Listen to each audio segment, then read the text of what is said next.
guys కొత్తగా ఉడిపికడ తీసినా దీన్ని లెవెల్ 2 చేసినా చూద్దాం ఎంత మాత్రం ముందు దీని పవరు లేదు ఎనిమిలే పాలే వంతాకి వంతనే మొదలు పెడతాం హై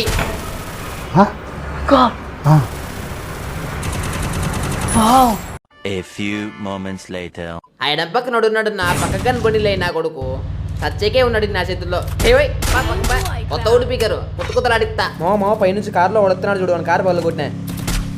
ఏంద్ర ఇవన్నీ కొట్టినా టీం అయిపోతే పడుతుంది ఒకడోడే మిగిలినాడే ఏంది మ్యాప్ మొత్తం మళ్ళీ లేకపోతే మన టీమ్ లో ఉన్నట్టు ప్రతి టీమ్ లో ఉంటుందా ప్రతి అందరినీ కొట్టేసేకి అంటే ప్రీతి కొట్టేసింది అందరినీ ఎగతాళి చేయకండి సార్ మీరు ఆడండి గమ్మన ఏ లేదు ప్రీతి పొగుడుతున్నావు నువ్వు ప్రో ప్లేయర్ అని నాకు తెలుస్తుందిలే ఏ విధంగా పొగుడుతున్నారు హ్యాడింగ్ నా గుట్టెక్కుతాండవు గుట్ట మీద ఉన్నాడు గురువు గాయస్ ఇప్పుడు ఇదంతా చూసి మీరు ఉడ్పీకర్ బాపడుతుందని పోయి ఉడ్పీకర్ తిప్పద్దండి బికాస్ గేమ్ ప్లే అనేది పెట్టుకున్న స్కిన్ లో ఉండదు ఆడేవాడి గుండెల్లో ఉంటుంది మళ్ళీ అయితే నువ్వేంటికి పెట్టుకున్నావు తీసేయి